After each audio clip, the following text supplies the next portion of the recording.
Hello guys, welcome to my channel. இன்றைக்கு இந்த வீடியோவில் என்ன பார்க்க போகிறோம்னு சொன்னால், Bigg Boss season 9 Tamil show பற்றி தான் பார்க்க போகிறோம். இந்த வாரத்துக்கு தலைவராக யார் இருக்கிறாங்கன்னு சொன்னால் எஃப்ஜே தான் இருக்கிறாங்க. இதுவரையும் அதாவது சீசன் 9ஓட இவ்வளோ காலம் இருந்த தலைவர்கள் இருக்கிறாங்க இல்லையா, அவங்கள விட இவங்க பெஸ்ட்டாக பண்ணியிருக்கிறாங்கன்னு சொல்லலாம். அதாவது சபரியாக இருக்கட்டும், அதுக்கு முதல் இருந்த தலைவர்களாக இருக்கட்டும், சீசன் 9 அதாவது மற்ற சீசன்கள் இல்லை, சீசன் 9ல் இருந்த மற்ற தலைவர்களை விட இவங்க பெஸ்ட்டாக பண்ணினதால் இவங்க தான் இந்த வார தலைவராகவும் இருக்கிறாங்க. அதுவும் ஒரு காரணமாக இருக்கலாம். அதாவது இவன் இந்த சும்மா அடுத்த வாரத்துக்கும் தலைவராக போட மாட்டாங்க. என்னதான் டாஸ்கில் வின் பண்ணினாலுமோ வின் பண்ணாவிட்டாலுமோ அவங்க அதுக்குரிய தகுதியோடு இருக்கிறாங்க. அதாவது தலைவரக்கூடிய தகுதியோடு இருக்கிறாங்க. அதாவது இவங்க அந்த வழிநடத்தக்கூடிய ஒரு தன்மையில் இருக்கிறாங்கன்றதுக்காக இவங்க இந்த வாரமும் தலைவராக இருக்கிறாங்க. இது மட்டும் இல்லாமல் இந்த வாரத்துக்கு நல்ல ஒரு டாஸ்க் கொடுத்துருக்குறாங்க. ஸ்கூல் டாஸ்க் கொடுத்துருக்குறாங்க. அது என்ன மாதிரியான ஸ்கூல் என்று சொன்னால்,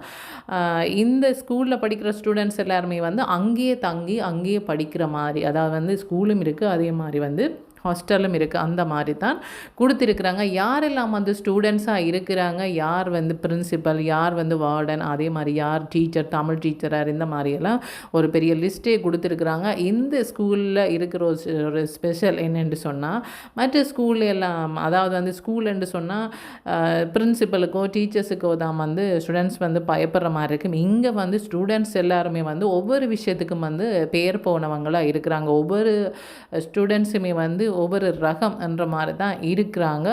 அதனால் அவங்கள வழி நடத்துறது ரொம்பவே கஷ்டமாக இருக்கும். அந்த மாதிரியான ஒரு பொறுப்பு தான் அங்கே இருக்கிற பிரின்சிபலுக்கு டீச்சர்ஸுக்கு கொடுத்துருக்குன்னு சொல்லலாம். அதனால் ஸ்டூடெண்ட்ஸை பார்த்து அவங்க பயப்படுற அளவுக்கு தான் அவங்க என்னதான் பண்ண போகிறாங்களோ தெரியல இன்றைய நாளில் என்ற மாதிரி அவங்க பயத்தோட கிளாஸுக்கு போகிற மாதிரி தான் இவங்கள்ட்ட செயற்பாடு இருக்கும். அதாவது அவ்வளோத்துக்கு இவங்க ஒரு சேட்டை பண்ணுற ஸ்டூடெண்ட்ஸாக தான் இருப்பாங்க. ஒவ்வொருத்தரும் ஒவ்வொரு ரகம்னு சொன்னால் சொல்லவா வேணும். ஒருத்தங்க 2 பேர் குலப்படியாக இருப்பாங்க. ஆனால் எல்லாருமே குலப்படி, எல்லாருமே சொல்லு கேட்க மாட்டாங்கன்னு சொன்னால் எப்படி அது தாங்க முடியுமா? அவங்களால வழி நடத்துறது சாதாரணமான விஷயமா? அதே மாதிரி ஒரு விஷயத்தை தான் கொடுத்துருக்குறாங்க. இதுக்கு முக்கியமான ஒரு விஷயம் என்னென்னு சொன்னால், இந்த ஸ்டூடெண்ட்ஸ் எல்லாரையும் வழி நடத்துகிற ஒரு ஆளாக யாரை கொடுத்துருக்குறாங்க, அந்த பிரின்சிபல் யாரை போட்டிருக்கிறாங்கன்னு சொன்னால் பிரக்ஜனை தான் போட்டிருக்குறாங்க. இவங்க தான் எல்லாருக்குமே பொறுப்பு. இங்கே என்ன நடந்தாலுமே இவங்க தான் பொறுப்புன்ற மாதிரி கொடுத்துருக்குறாங்க. அது மட்டும் இல்லாமல் இப்போ ஸ்டூடெண்ட்ஸ் என்ற விதத்தில் யாரை கொடுத்துருக்குறாங்க, யாரெல்லாம் ஸ்டூடெண்ட்ஸ் என்ற மாதிரி கொடுத்துருக்குறாங்கன்னு சொன்னால், கம்ருதீன் ஸ்டூடெண்ட்ஸ் என்று கொடுத்துருக்குறாங்க, சுபீட்ஸா ஸ்டூடெண்ட்ஸ், அதே மாதிரி பியானா, அதே மாதிரி சபரிநாதன், விக்ரம், வித்யா, ரம்யா, அரோரா, சாண்ட்ரா, இது மட்டும் இல்லாமல் வினோத்துமே ஸ்டூடெண்ட்டாக தான் இருக்கிறாங்க. வினோத்துன்ற பேரை சொல்லும்போது எஃப்ஜே என்ன சொல்கிறாங்கன்னு சொன்னால், இது எனக்கே ரொம்ப கஷ்டமாக இருக்குது வினோத், உன்னுடைய குழந்தைகள் எல்லாம் ஸ்கூலுக்கு போய் கொண்டிருப்பாங்க, உனக்கு ஸ்கூலுக்கு போகிற மாதிரி ஒரு டாஸ்க் விளையாடுறதுக்கு கிடைச்சிருக்கு பார்த்தியா, இது நீ கொடுத்து வச்சுருக்கோணுமன்ற மாதிரி சொல்கிறாங்க. அவங்களுமே சொல்கிறாங்க, ஆமாம் இதை ரொம்ப ஃபன்னாக கொண்டு போகணும், இந்த வாரத்துக்கான இந்த டாஸ்க்கை 1.5 மாதத்துக்கு நாங்கள் இதை நினச்சி கதைக்கிற அளவுக்கு இதை நல்ல ஃபன்னாக கொண்டு போகணுமன்ற மாதிரி சொல்லிட்டு இருக்கிறாங்க. இந்த ஸ்டூடெண்ட்ஸ்கிட்ட எல்லாம் யார் மாட்டி தவிக்க போகிறாங்க என்றதையும் அவங்கள்ட லிஸ்ட்டையும் பார்க்கத்தானே வேணும். யாரெல்லாம் டீச்சர்ஸாக இருக்கிறாங்க, யார் வார்டன் என்ற மாதிரி எல்லாம் சொல்லியிருக்கிறாங்க. அந்த விதத்தில் வார்டன் யாருன்னு சொன்னால் பார்வதி. அதுக்கு மட்டும் இல்லாமல் அவங்களுக்கு உதவியாக இன்னும் ஒரு வார்டனை கொடுத்துருக்குறாங்க. அவங்க வேறு யாரும் இல்லை, அசிஸ்டன்ட் வார்டன் யாருன்னு சொன்னால் எஃப்ஜே. அதே மாதிரி தமிழ் டீச்சராக கனியை சொல்லியிருக்கிறாங்க.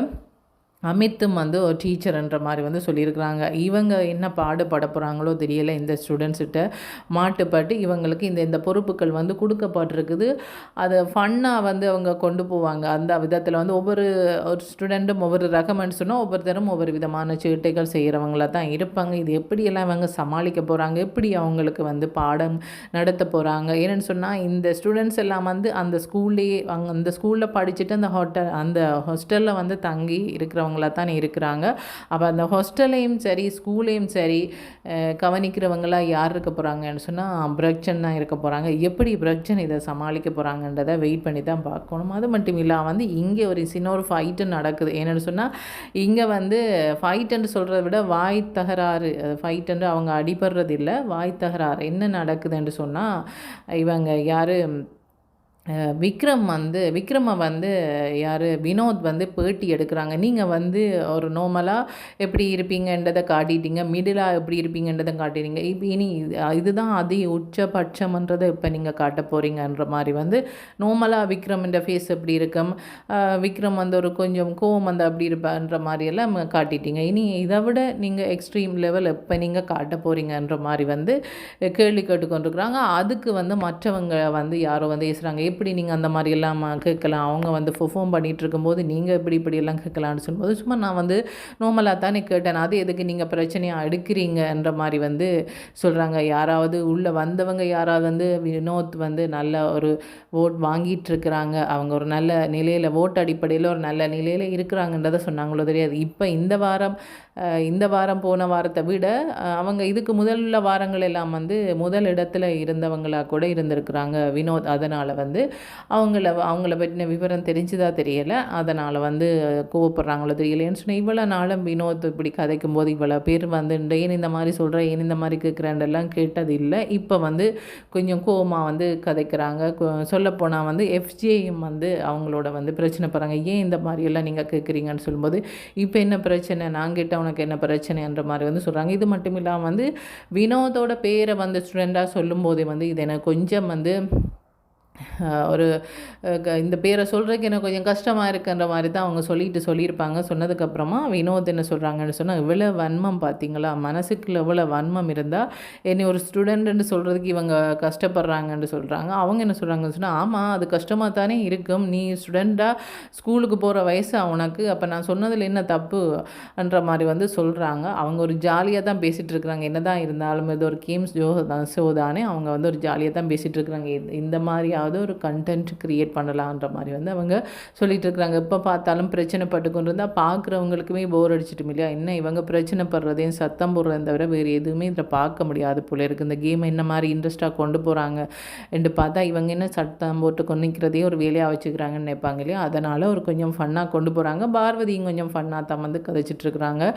அது மட்டும் இல்லாமல் வந்து இன்னும் ஒரு விஷயம் நடக்குதுன்னு சொன்னால், கம்ருதீன் வந்து பார்வதியை வந்து கேட்குறாங்க, அதாவது வந்து அரோராவோட நான் பேசுகிறதால தான் வந்து உனக்கும் அரோராக்கும் இடையில் பிரச்சனை வருதா, ஏதோ ஒரு விஷயம் வந்து கேட்குறாங்க. கேட்கும்போது வந்து பார்வதி என்ன சொல்கிறாங்கன்னு சொன்னால், இங்கே பாரு நான் வந்து அரோராவோட பேசிட்டு தான் இருக்கிறேன், நினைக்கிற மாதிரி ஒரு பிரச்சனையும் இருக்கிற மாதிரி தெரியலன்ற மாதிரி வந்து சொல்கிறாங்க. அதாவது வந்து கம்ருதீன் என்ன நினைக்கிறாங்கன்னு சொன்னால், தான் பார்வதி யார் அரோராவோட பேசுகிறது பார்வதிக்கு பிடிக்கலையோன்ற மாதிரி வந்து நினைக்கிறாங்க. பார்வதி என்ன நினைக்கிறாங்கன்னு சொன்னால், இவங்களோடையும் நான் பேசுகிறேன், நான் அவங்களோடையும் பேசுகிறேன், எனக்கு அது ஒரு பிரச்சனையும் இல்லைன்ற மாதிரி வந்து அவங்களுக்கு அவங்க பதில் சொல்கிறாங்க. அவங்களோட மனசுக்குள்ளே என்ன மாதிரி அவங்களுக்கு கோவம் அவங்களுக்கு வெறுப்பு இருக்கோ தெரியல. அவங்க வந்து இவங்களுக்கு என்ன சொல்கிறாங்கன்னு சொன்னால், உன்னோடையும் பேசிட்டு தான் நான் இருக்கிறேன், அரோராவோடையும் பேசிட்டு தான் இருக்கிறேன், எனக்கு அதில் ஒரு பிரச்சனையும் இருக்கிற மாதிரி தெரியலைன்ற மாதிரி வந்து சொல்லிட்டு இருக்கிறாங்க. இந்த மாதிரி போய்கொண்டிருக்குது. இந்த ஸ்கூல் டாஸ்க்கை வந்து எப்படி இவங்க வந்து கொண்டு போகிறாங்க, எப்படி ஃபன்னாக கொண்டு போகிறாங்க, ஃபன்னாக கொண்டு போகிறாங்களா இல்லை அதை பிரச்சனை படுறாங்க. கண்டிப்பாக வந்து சின்ன சின்ன பிரச்சனைகள் வர்றதுக்கான வாய்ப்பு இருக்குமேனு சொன்னால், ஒவ்வொருத்தரும் ஒவ்வொரு ரகம் மண்ட மாதிரி கொடுத்தாச்சு இல்லையா, அதனால் அவங்க தங்களோட பாட்டுக்கு தங்களுக்கு தெரிஞ்ச சேட்டைகளை வந்து பண்ணிட்டு தான் இருப்பாங்க. இவங்க சொல்கிறத எதையும் கேட்க மாட்டாங்க, இவங்க ஏதாவது ஒன்று பண்ண சொன்னால் அதை பண்ண மாட்டாங்க, பண்ண வேண்டாம்னு சொல்கிறத பண்ணுவாங்க. இந்த மாதிரியெல்லாம் பண்ணக்கூடிய மாதிரி தான் வந்து அவங்க இந்த செயற்பாடுகள் இருக்க போது என்ன நடக்க போகுதுன்றதை கைஸ் வெயிட் பண்ணி தான் பார்க்கணும். ஓகே, தேங்க்யூ, பாய்.